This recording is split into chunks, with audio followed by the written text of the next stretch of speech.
Hello everyone. तो आज हम पढ़ेंगे अर्दित रोग। अर्दित रोग को हम फेशियल पैरालिसिस भी बोलते हैं, बेल पॉल्सी भी बोलते हैं।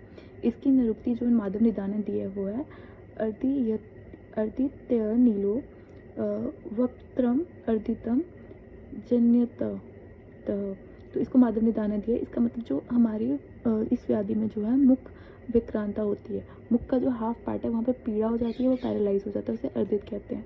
ठीक है। और व्याधि परिचय में ऐसे माधव ऐसा लिख सकते हो कि जो माधव निदान है उसने बताया अर्दित में क्या होता है कि सिर्फ मुख में विकृति आती है, पर जो चरक है उनके अनुसार है जो मुख में विकृति नहीं आती, मुख में भी तो विकृति आती है और साथ साथ में हम कभी कभी शरीर का जो हाफ पार्ट होता है, आधा भाग होता है, वो भी विकृत होता है।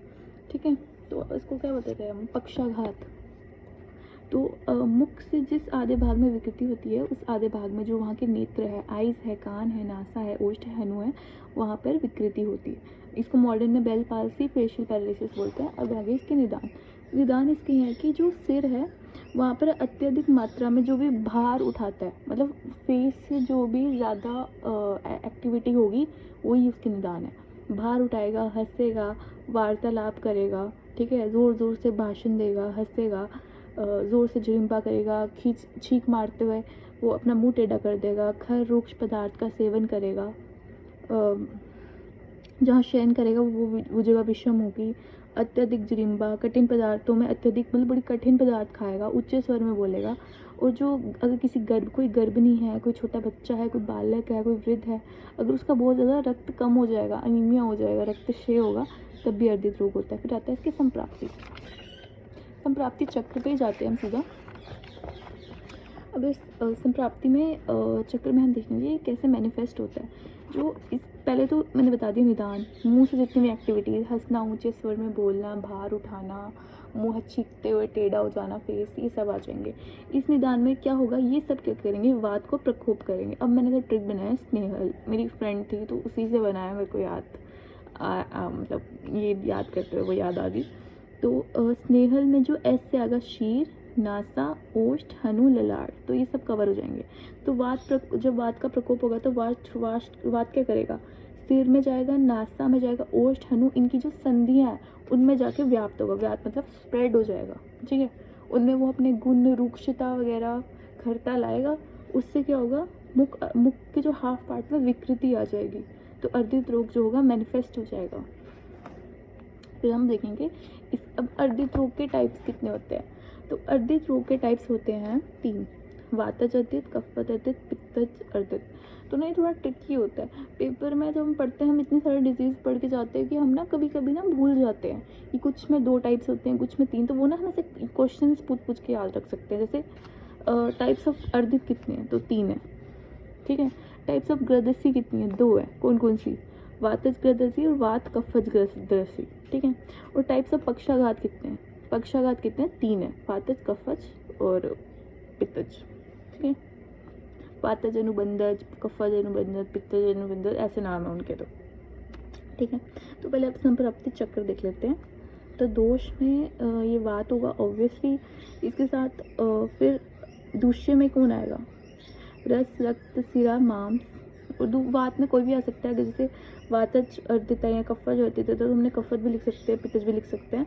दूसरे में आ जाएगा कि रस, रक्त, मांस, सिरा। अधिष्ठान इसको आ जाएगा मुखार्थ, मतलब हाफ पार्ट ऑफ फेस। स्तोत्रस यहाँ पर रस, रक्त, मांस पता है क्योंकि मांस तक की है। मैं पता ना फेशियल नर्व को इफेक्ट करता है। फेशियल नर्व 7th नंबर की होती है, जनरल इन्फॉर्मेशन। तो स्तोत्र दृष्टि में क्या है, वहाँ पर संग होता है। ठीक है। संग होगा और सिरा ग्रंथि पे भी होता है। पता है ना संग क्या होता है। अग्नि स्थिति क्या होती है, विषम अग्नि। पता है मोस्टली डिजीजेज विषम अग्नि की वजह से ही मैनिफेस्ट होते हैं। तो व्याधि स्वभाव में ये अगर हमें पता है कि जैसे जस्टिन बीबर को हुआ था, मैंने देखा उसको फेशियल पैरालिसिस हुआ था और उसने जल्दी ट्रीटमेंट ले लिया तो उसको ठीक हो गया। तो यही है कि अगर फेशियल पैरालिसिस जल्दी में ट्रीटमेंट ले लो तो फिजियोथेरेपी वगैरह से वो फिर भी क्योरेबल है। तो जो नवीन है वो मृदु होता है, पर अगर वो क्रॉनिक हो जाए, अगर उसको किसी को हो जाए और उसने ट्रीटमेंट नहीं लिया तो वो दारुण हो जाता है। साध्यता में क्या है, जो नवीन है वो साध्य है और जो जीर्ण है वो याप्य है और साध्य हो जाता है, एज आई टोल्ड। फिर है इसके भेद आ जाएंगे, वातज अर्दित, कफज अर्दित और पित्तज अर्दित। ठीक है। रोग ना करने पे 3 बताए हैं। अब ये जो 3 बताए हैं ना, ये माधव ने बताए हैं, ठीक है। माधव निदान ने अर्दित के 3 पार्ट्स बताए हैं। फिर उसके बाद आएगा पूर्व रूप। पूर्व रूप का ना श्लोक देख लेना, पूर्व रूप बहुत इंपॉर्टेंट है। अगर पेपर में तुम ऐसे कभी कभी सीधा भी पूछ लेते हैं कि जैसे वातजवादी का पूर्व रूप का श्लोक बता दो, मतलब ऐसे तो श्लोक तो आता नहीं है, जनरली पूछ लेते हैं, पर श्लोक लिख लो तो बड़ा अच्छा इंप्रेशन पड़ता है। तो श्लोक एक बार ही देख लेना।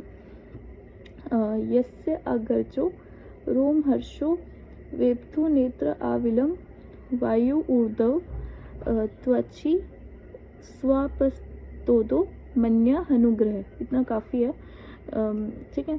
तो इसमें मतलब क्या बताया, लोमहर्ष अगर जब भी अर्दित होने वाला हो तो उसको ना बड़ी सरकंडे आने शुरू हो जाते हैं, कंपन हो जाती है, उसको ऐसे ट्रमर्स पड़ने चल जाते हैं। आविल नेत्र मतलब आंखों में बहुत ज़्यादा आंसू आते हैं। फिर है वायु ऊर्ध्व, तो वायु ऊपर की दिशा में, मतलब फेस ऊपर है, बॉडी का अपर पार्ट है ये, तो ऊपर की दिशा में जाती है। फिर है त्वची मन्या और अनुग्रह, जो हमारी नेक है। पहले त्वची मतलब जो हमारी जो त्वचा है वो बिल्कुल नम हो जाती है, पैरालिसिस है तो हमें कुछ फील ही नहीं हुआ। तो मन्य ग्रह हो गया कि नेक में रिजिडिटी, और अनुग्रह हो गया कि जॉ लॉक। फिर आता है इसके सामान्य लक्षण। सामान्य लक्षण में क्या होता है कि इसके सामान्य लक्षण ऐसे याद रखने की फेस से ही रिलेटेड हैं सारे। जैसे जो नासा है, ब्रू है, ललाट है, नेत्र है, हनु है, इन सब में ना अब देखा है कि ये ना ड्रूप कर जाते हैं, एक साइड बिल्कुल ड्रूप कर जाता है, और एक जिस वाले फेस में, दूसरे वाले फेस जो जिसमें सेंसेशन होती है वो चलता रहता है, पर दूसरा वाला बिल्कुल स्टिफ हो जाता है। तो याद रखना कि उनको टेढ़े होते हैं, ठीक है। मतलब अब जो है फेस ही टेढ़ा है, तो जो बंदे का मुंह होगा, मुंह भी टेढ़ा होगा, खाते टाइम भी वो टेढ़े की तरह खाएगा, लक्षण यही है। वो अब फेस पैरालाइज है, वो छींक कैसे मारेगा, छींक रुकेगी उसकी, नेत्र स्तब्धता हो जाएगी, उसकी आइज़ भी इमोबलाइज हो जाएंगी। फिर है वाक्संग बोल भी नहीं पाएगा। दंतचाल मतलब उसकी दांतों में फ्रिक्शन आएगी, क्योंकि फेस ही नहीं हिलेगा, फेशियल नर्व पूरी डैमेज है। सुनाई उसको कम देगा। फिर स्वर भेद, हॉर्सनेस आ जाएगी, और स्मृति में मेमोरी भी लूज़ कर देगा। तो ऐसे लिख देना 6-7।